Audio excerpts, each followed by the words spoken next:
Welcome back to the Real Estate Reserve Podcast. Jason Balin from Hard Money Bankers, co-host Ian Horowitz from Equity Warehouse. Right back at you with another great interview. We're going to introduce Zachary Beach from Smart Real Estate Coach here in a second. This is your first time tuning in. Welcome to the show. Promise we'll keep this entertaining, educational, and all that fun stuff. If you're a return viewer, follower, listener, watcher, thanks again for all your support. We certainly couldn't do it without you. As you know, we try to bring in real life investors and business owners and entrepreneurs that are doing great stuff in the real estate investing space. And looking forward to this interview, Ian, that we're going to have lined up here with Zachary. Yeah, I'm excited, guys. If you get any value out of this, like Jason said, we go out and find real people that are doing real deals. They're not trying to sell you anything. They're telling us about their experiences. So if you get any value out of this, we don't care about the likes and the subscribes, but we do care about the shares. It's the best compliment we can give all of our guests. And I think by the time this episode gets out, it'll be just before the Super Bowl. So fly, Eagles, fly. Other than that, if you guys are looking for a local meetup in Philadelphia, we are hosting the CRE Syndicate meetup, and we are going to be doing an Airbnb panel the first Wednesday in February in North Wales, Pennsylvania. So if anybody's around and wants to check that out, sweet. And then other than that, enough about us, and let's bring in Zach. What's up, brother? How you doing? I'm good. Happy to be on with you guys. Yeah, no, I'm just excited that the Patriots aren't in the Super Bowl. We got to knock the Chiefs out, and life will be good, right? I mean, it's time football's back to the rest of the country. Yeah, well, I wish the Patriots were still in there. I can tell you I've been extremely blessed when it comes to no matter what, there's a Boston team in some sort of finals, whether it's the Celtics, Bruins, Red Sox, or Patriots. So I can't brag enough about Titletown here up in Boston. Here. We'll let you have that. So enough about sports. I'd probably be more of a fun podcast some days and not really good other days because I'm a typical Philadelphia fan. Jason's a Skins fan, so he's over there dealing with that. But how about let's talk about some real estate? Why don't you give us a little introduction and let people know what you do? Because I'm excited for this episode because we've had some other people talk about this topic, but I'm excited because this is relatable to the type of markets that Jason and I operate in. Yeah, for sure. I mean, I've been buying and selling real estate on creative financing for it's a decade now. Last December. So back when I was a bartender and personal trainer, man, I was just trying to find a way out, as you guys can probably imagine, which is my guest Ian and Jason, on how you guys found real estate is maybe you were looking for a new way of life, as I was working late nights and early mornings as a personal trainer, and stumbled across this creative financing thing because my business partner, who's also my father-in-law, got crushed in 2008 doing the traditional real estate deals, and had actually 28 condo conversions going on in Providence, Rhode Island when 2008 hit. So he got introduced to creative financing because he had to figure out a way in, and I got introduced to creative financing because that's, and quite frankly, that's all I knew. So I was naive enough to think that every single seller was open to giving me a property with little to no money down, no banks, and no personally guaranteeing debt. And like I said, about a decade ago, I got my first deal, and kind of things started rolling from then, and burned the ships from all of my other businesses at that time. And, I've been doing it ever since. And, I think one thing to note for anybody listening or watching is creative financing works in any market. It works in any, no matter what's going on in the real estate cycle. And I think that's, an important distinction. If we're in a market where people might not have any equity, obviously, that works out. We're in an environment right now where there's a lot of people that have very, very cheap debt in place. And that's, that works, that's work as well. So I think we can start with that disclosure of, everyone's kind of like, well, nobody's going to do like seller financing, or nobody's going to do that, or this particular setup. And you never know. And, I'm intrigued with creative financing and, in general, just to see how, you said before we started that, you've worked on projects in probably, 80 different markets, almost every state, let's call it, you've been involved in different deals in every state. I mean, Ian and I are pretty localized lenders and buyers of real estate. So we know what goes on here. And, we're probably ignorant to say that, hey, like, I don't think we could do that in some of the, and structure some of the deals like that we're currently doing locally. So I'm looking forward to hearing, a little bit about that. What for your interpretation of creative financing, like, define exactly kind of how deals are structured. Yeah. When we talk about creative financing, to kind of frame this correctly, and that is, creative financing is just as much as a skill set that it is an investment strategy, right? Because the truth of the matter is, when you're going to go structure a creative financing deal, and for those older people that are listening to this, buying and selling on terms, that it is all about identifying two things. One, identifying the motivation of the seller. Like, this is a people business. We just happen to buy real estate. So identifying the motivation of the seller, and that could mean like on two complete opposite the spectrum. That could mean that the seller wants the absolute most amount of profit in the property, and the only way that they can do that is if they sell directly to the investor, off market, no agent fees, no commissions, things like that, right? Which means that that particular seller does not have a financial problem. They have a real estate problem. They have a piece of real estate that's debt free, or they want the most amount of profit. And they don't necessarily need the money, but they'll sell it that way. On the opposite side of the spectrum, it's the person that, as you mentioned earlier, Jason, which is no equity, behind on payments, right, in arrears, is in a very challenging financial situation. So once we identify, again, the motivation, and then we identify then the finances on the property, well, now at least we can start to put the pieces together in the puzzle. And those pieces can be in any single market out there, because really we just have like three rules, right? If I looked at creative financing, it's we're not going to banks, we're not personally guaranteeing debt, and we're certainly not putting down large down payments, especially in comparison to the traditional real estate. Are there lots of deals we do no money down? Absolutely. Are there deals in which we put some money down? For sure. But they're definitely a lot better terms than if you went to go get bank financing right now. And then with that being said, then we have really three main strategies in which we acquire, and then we can I'll kick it back to you guys. One is seller financing. One of my favorite strategies. It's roughly 30 to 40% of properties in North America are debt free. These are large amounts of properties that are debt free. Sellers are willing to be your bank. As Ian talks about, he's in commercial. The amount of sellers that are more willing to do it in commercial real estate are even higher, because most of the time, especially in today's market, the financing that's available doesn't necessarily cash flow, and especially for the average person trying to put down a normal down payment. And then secondly, you have subject to deals. So think about that, the complete opposite. Now we're buying properties subject to the existing loan, or really what we're doing is, instead of going to get other financing, we're just leaving the current debt on the property, and now we're paying it, or we're servicing it. And then the third option would be a lease option, which is those pure no money down deals, right? This is how you control an asset without ownership and still be able to create cash flow from it. So let's talk about this, because obviously, like, I would agree those are the three creative ways, in some way, shape, or form, right? Whether you're raising capital and trying to deal with your friends and family, or you're trying to buy an asset. I think everybody can understand a property has no debt on it. You go to the owner and say, hey, I want to buy it. You be the bank. Every stadium in America has the bank name on it. Why don't you be like that? Whatever the conversation is, you convince them. Yep. I think where a lot of people get stuck and hit this dead end, and looking back at it, I've done 2 or 3 subject to deals out of just pure, they were so desperate to get rid of the property. Sure. One, the lady was in a foreclosure. I had to work out, and she said, I don't even care. I just want out. And we gave her $3,000, took her mortgage payments over, did the workout, and then we rented it and sold it at a later date. I view that as pure luck. Let's talk about, you're doing this on a business level every single day, generating leads. Like, what's the conversation to get somebody over the hurdle who has debt in place, sure, that they're allowing you to take that mortgage over?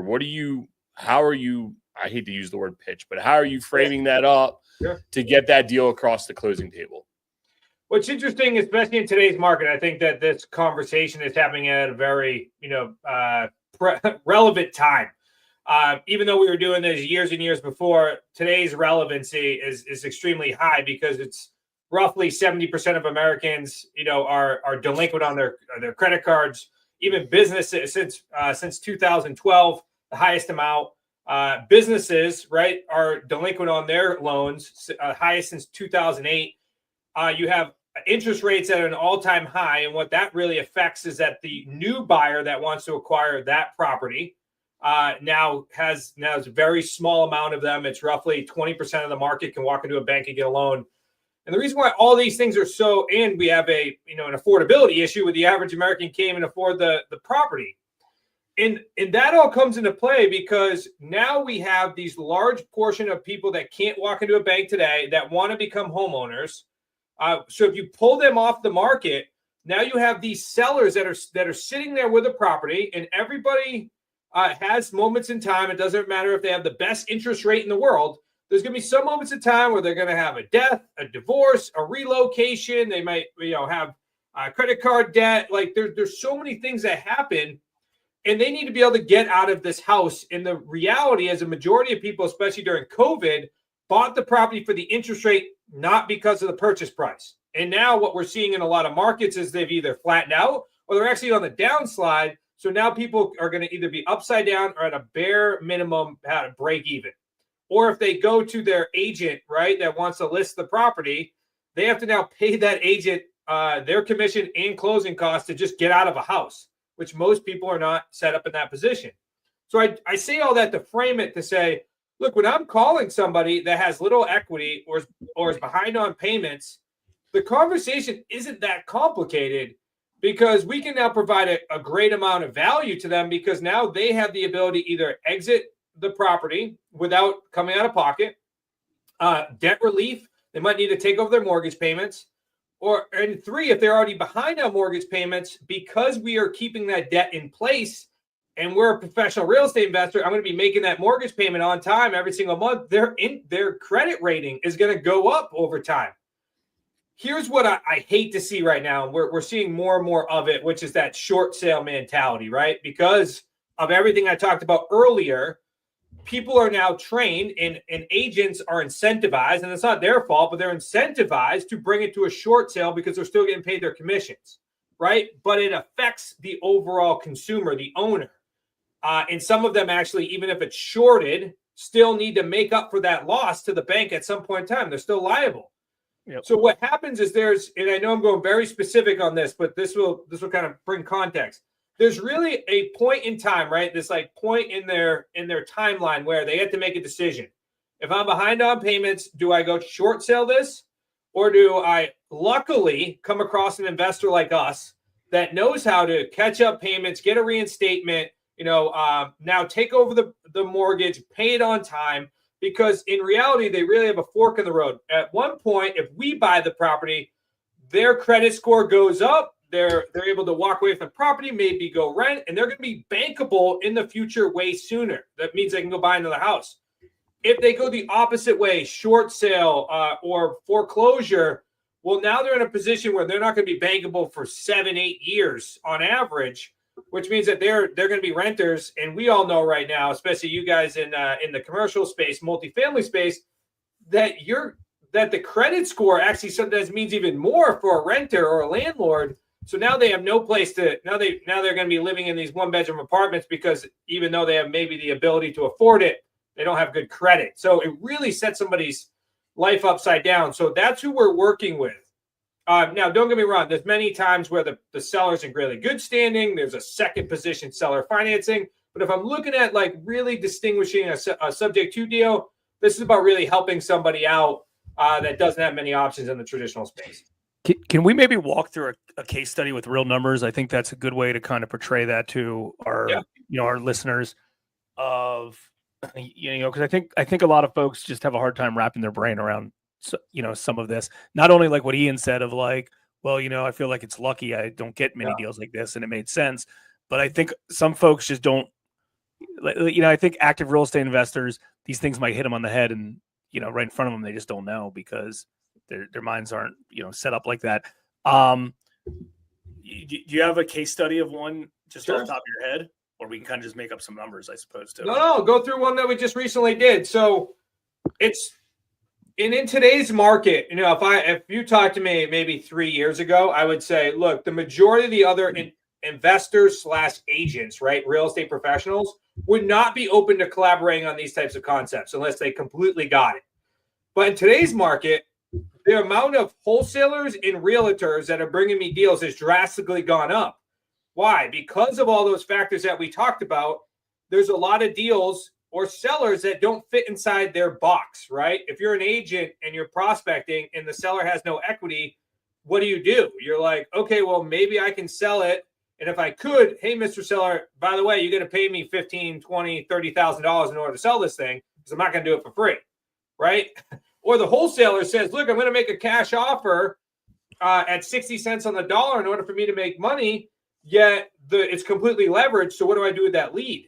So now I got to find somebody that knows how to specialize in these things. So for this example, to kind of bring that around, I have a wholesaler friend of mine that I ended up meeting through this agent. Contacted this agent and said, hey, I know this gentleman. He would, based upon what you told me about the deal, would be interested in buying the property subject to the existing loan in your area. This agent had a property originally when she presented the deal to me. The seller was behind about $35,000 in arrears. She already relocated down to your neck of the woods, Jason, down there in Maryland. So the property was vacant. Water was turned off, right? Sewer lien on the property, or at least behind on payments. And there was absolutely no equity in the property. And honestly, what the agent did, which I of course didn't recommend, but she was also an investor too. She actually put about 8 to 10 grand into the property to try to spruce it up, to try to sell it on the traditional market. But it wouldn't sell, right? So when I approached him, I said, look, I'd be open to buying this property subject to the existing loan.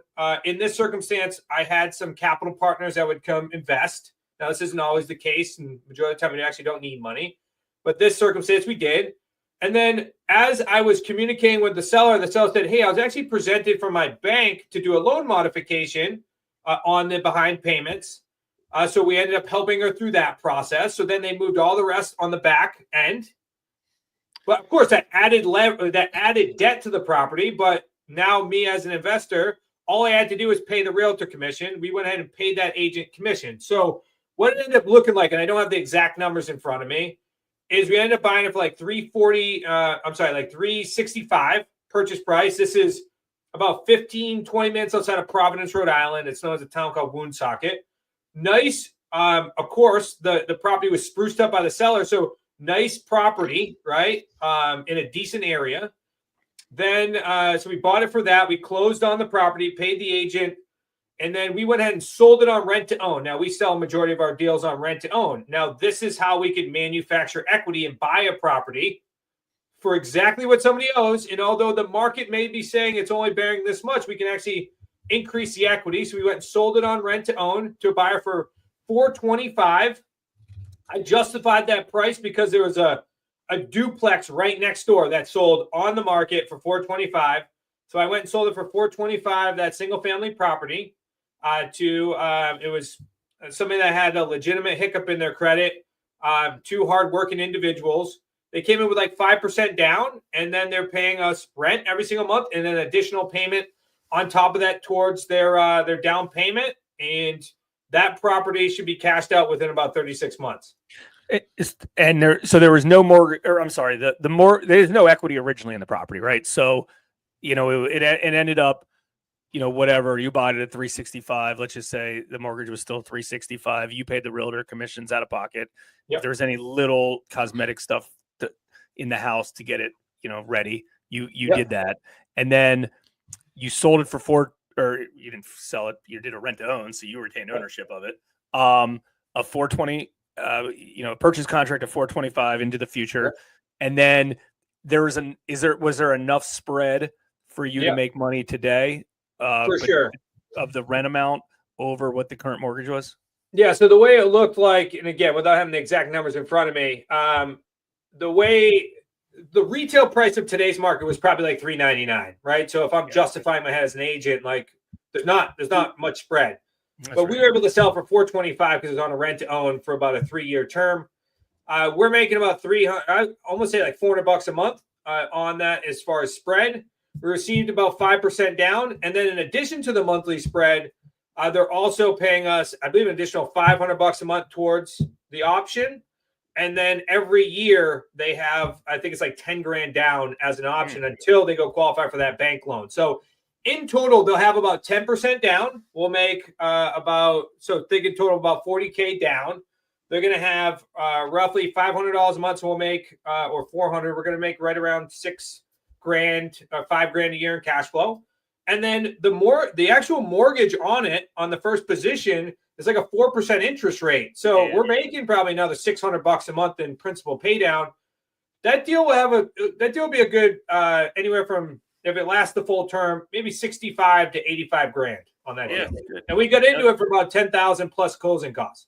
Well, hey, Ian, let me add one more question to him. What form that you can add in, because that's a really good example of a deal that on paper doesn't seem like it can really make much money, right? Sure. It's at the price point where it's like, there's only a few $100s extra every month in what somebody can pay for rent compared to what the mortgage is going to be. It's $365, $399, $420. Like, there's not a ton of money there. Like, you look at it, I look at it as like the whole term, the 36-month term, and everything as a whole. There's many different income streams coming from that. But I can understand why someone on the surface might shy away from that deal, which obviously you guys got. Do you ever have any challenges with the bank on the back end as a non-arm's length transaction for the rent-to-own buyer financing it? I don't know if that's still a thing. I was just we haven't had any challenges. We also have developed a whole bunch of relationships with mortgage lenders so they understand our transactions. Sure. Now, if you're just getting started in this business, you're going to have to educate a lot of people. I would tell most investors in the creative financing niche that you're just as much as an educator as you are an investor, because you're going to walk people through. I mean, people have been trained, mortgage lenders, agents, buyers, renters, right? Sellers. They've all been trained since they were born. This is how a real estate transaction works, right? You save a certain amount of money, you go hire your local agent, which is most likely a friend of the family, right, to go either sell or find you a house, and then you pay the realtor commissions, you go get a bank loan, you close on the property. So you have to educate people all around. Now, luckily, I mean, it's cool now to do these types of strategies, so more and more people are educating themselves more on these strategies. So a majority of the time when I go to a new attorney, they especially if they're operating in this space, they have more education. I have to educate them less. Mortgage lender, same thing. But at the end of the day, what tends to happen with all of these transactions is that we'll move from a lease purchase agreement to a purchase and sale agreement where they'll translate all of the things in which we're already in this agreement. So the non-refundable deposits will then be shown as the down payment, right? It's just not held in escrow. Then the remaining balance in which needs to be paid off will be what that buyer needs to go qualify for a mortgage. And as long as that property appraises, then all of a sudden now we have a smooth transaction.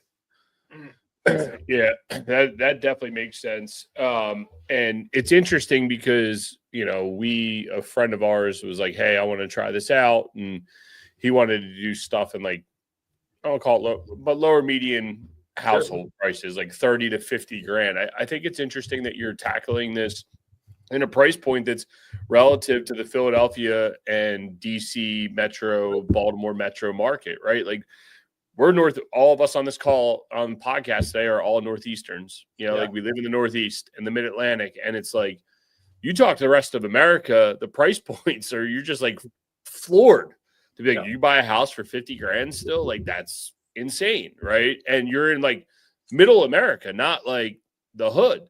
Yeah. And for you to be doing this business model here in this region, I think's impressive. And I think a lot of people, too many people are like, oh, well, no way anybody will do this. But, looking back at it and Rolodexing, I mean, we bought, just transparently, I've told this story plenty of times on our podcast, but we bought a $5 million apartment building on 90% owner financing.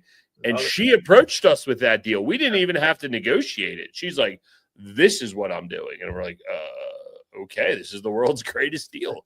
So yeah, I don't know. It's pretty interesting. Is there like good places to aggregate this data? Like, are you just mining MLS? Are you buying lists, cold calling? Like, what's your go-to to drum up these leads?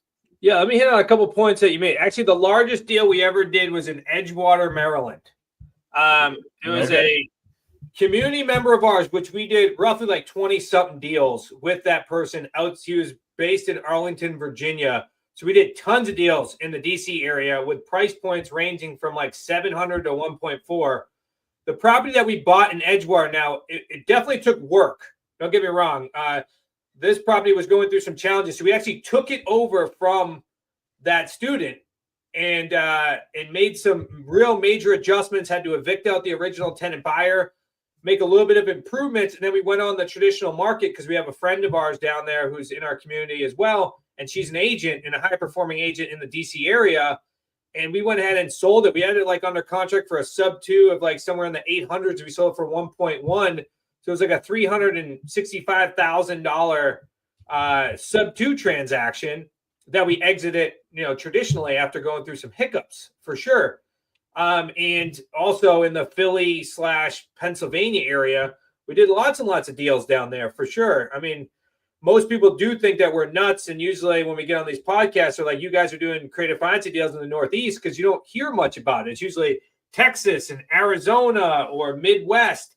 But quite frankly, our end buyer, when we're selling on rent to own, we want a high quality tenant buyers, we call them. And if we have a high quality tenant buyer, I would rather be selling it to them at a much higher price point because we know we're going to get the person that's going to buy in that price point has a lot more discretionary income than the person in the $30,000 or $80,000 range. And it's not to discourage people if you're doing in those areas.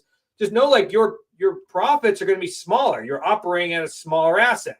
So your profits can be smaller. That's probably a reason why Ian operates in commercial real estate. His profits are higher. It's higher than mine in my single families.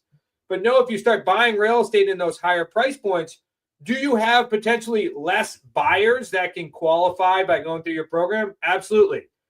But when you're selling these properties on rent to own, after you've acquired them, it is a sifting and sorting.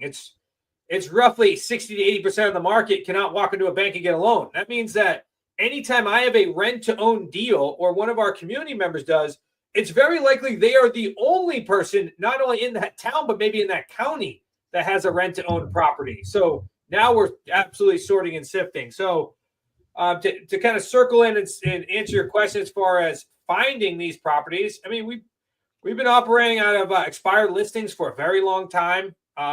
Love expired listings because they've been on the market, which means that they're looking to sell. And two is that the traditional market didn't give them what they wanted. So they're way more likely to be open to alternative options or FSBOs, right? I know these it's the houses with the red signs. They want to sell the property without paying commissions. That's why they're a FSBO. Even though the likelihood that they're going to be listed, which is part of my conversation, is like 80% of them are going to go list within the first 30 days. That's part of the process. Or if you start targeting tired landlords, that's a huge component too. Because think about it, like during COVID, people got tired real fast. So now that's an opportunity, especially in the free and clear market, where you say, look, don't give up on your dream of making cash flow. Just instead, I'll buy it from you and you be the bank. So now you can make cash flow in a much more passive market. So that's like three of the different ways in which we find people. Yeah, that's definitely I think that's definitely a smart way to find people. Tired landlords is a good one. It's the same way we find commercial real estate assets. Being direct to the market, I think, is obviously a huge help overall, right? You need to be able to generate leads. You're not going to get these through realtors off the bat. You're not going to get these from commercial brokers off the bat. I know my conversation as the markets were flipping on a debt standpoint, every commercial broker is, well, are they willing to owner finance? If not, I don't know what to tell you because debt is so messed up. So if they want to get transacted at 2021 pricings in 2024, you need to help us out. And I can only control so many things, but you can control the cost of capital. And if you can control the cost of capital, we can help you. And I think working B2B resonates better with me. For sure. You mentioned a few times, that you have some students in a community, right? Like, I think that's where a lot of these questions get answered. Sure. What is that, your community, like where do you have people doing real estate all across the country? Like, what's that look like? Yeah, interesting enough, when I look at the map, and the reason why I bring that up is because we're doing just as many transactions, if not more transactions, nationally with our community members that we are doing locally as well, because we knew that the only way to actually transition, which most people in our community, W-2 employees to investors, is to be able to immerse them and actually like be hand in hand with them. So we partner with them, quote unquote, partner with them to help them do real estate deals. So that way they can lean on our coaches and or me and my business partners' experience to get these transactions completed before their skill set's there, as we alluded to at the beginning. If I looked at like our community, though, I mean, we're pretty heavily on the East Coast and West Coast, and we do have some people in the Midwest, but it's almost like coast to coast as where primarily people are operating. But if I looked at just like our leaderboard or our deals, we've had a couple of deals done in Texas this month. We've had them done in Florida, which, man, if you're in Florida right now with the pre-foreclosure rates right now, you want to live there and you're used to living there, the markets down there are quite incredible when it comes to creative financing deals. And I say that lightly because people just need a lot of help down there. You had this huge migration, and then now you're having the people like trying to move out because of all the hurricanes and the insurance rates down there, which is pretty crazy. So, people there doing real estate deals, of course, up here in the Northeast, all the way down to we just did another deal right outside of Myrtle Beach. So those are some deals that are coming to mind. But I mean, if you name a market, it's very likely we've done at least a deal in the last decade. Yeah, I love it. The good part about it is, and this is similar to like a mastermind group that I run for private lenders all over the country, and a mastermind group that Ian runs for creative commercial real estate investors around the country, is you get to see every market. You're not just secluded to your local stuff. So even if you want to focus, like I just focus locally in the Mid-Atlantic area for my private lending, but I've learned so much about everything private lending in every other state because I've got folks in my community in every other state, and licensing laws, usury laws, everything and anything. Just like you're learning from that, and not only is that benefiting, like everyone's benefiting each other, and that's how all this works. And the more value, like you're bringing value to some of these folks because you can help them just stuff that they would never know, right? I look at it as like you're their cheat code on some of this stuff. And it's like, listen, I've been through this scenario before. Yeah, maybe I've never bought a property in Oklahoma City, or lent in a property in Oklahoma City, but I know exactly how to structure this exact same transaction. So I love it. So what's the actual community called? Is that smartrealestatecoach.com, or you see our stuff on the background? Wicked Smart Community is what we're known as. Obviously we're up here in the Northeast with the Wicked. Yeah, we have community members. We call them associates. We do deals with them all across the country. Actually, originally started with some members. The original members were DC, PA, and like Tucson, Arizona, strangely enough. So, and then I kind of built from there about 9 years ago. Nice. Yeah, no, that's awesome. I mean, I think that's the way. YouTube University, books, podcasts, everything's out there. I think most people can find what they need, right? And I'm not devaluing what you do, because we do the same thing. But in the same sense, it's good to be in a room of other like-minded individuals in a community, a platform where you could talk. Like recently, I just restarted in-person events again. Love it. Just to get around people, just like, it feels good to give back. It feels good to talk to people who are looking to invest in real estate, even though I might be on a different level or in a different asset class. It's good just to talk to and hear that other people have the same problems, and it's market wide. It's not just hyper localized to what you're doing. So I think having a community is smart, and, excited for people to go and check that out. One thing before we let you go, we do like to ask everybody, what's one good book or podcast that you enjoy or you think that everybody should know about? Yeah, I try to go through a couple of books every single month, but the most recent one, and it's an older book, it's called Your Future Self. It is by Benjamin Hardy, Dr. Benjamin Hardy. He does a lot of books with what's his name from Strategic Coach? Dan Sullivan. So great book. It almost capsulizes. I'm a big Bob Proctor fan. But all about the visualization and really stepping towards your vision, not being, stuck by the current challenges in which you're facing.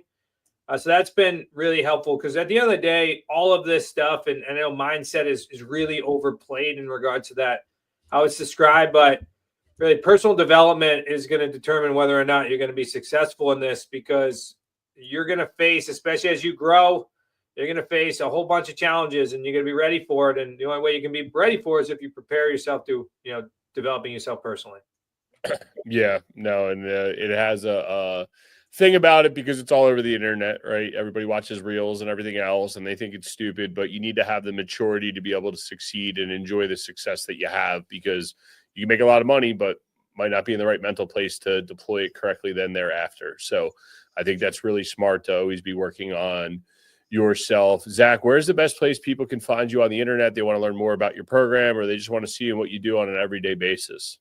Yeah, I'm going to assume that a lot of your audience are readers. So I'll make sure they get access to our first Amazon best-selling book. If you just go to wickedsmartbooks.com, wickedsmartbooks.com, you can go ahead and grab our book for free. We'll actually ship it to you. And then you can find us on every major platform. As you were talking about, Ian, I mean, we produce a ridiculous amount of content. So that way you can find everything you need on YouTube. If you go to smartrealestatecoach.com/YouTube, or you can find us on Instagram as well at Smart Real Estate Coach.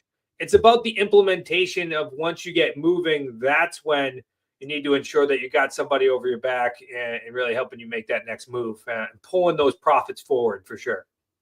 Yeah, this has been absolutely awesome. Go check it out. We'll get all that in the show notes. It's wickedsmartbooks.com, and you can find Zach out there. Guys, if you got any value out of this, as you can see, Zach's poured out his soul, told us all about what he's got going on. He's just a real dude doing real things. So please share the show. It's the best compliment we can give Zach, and we will catch you guys on the next one.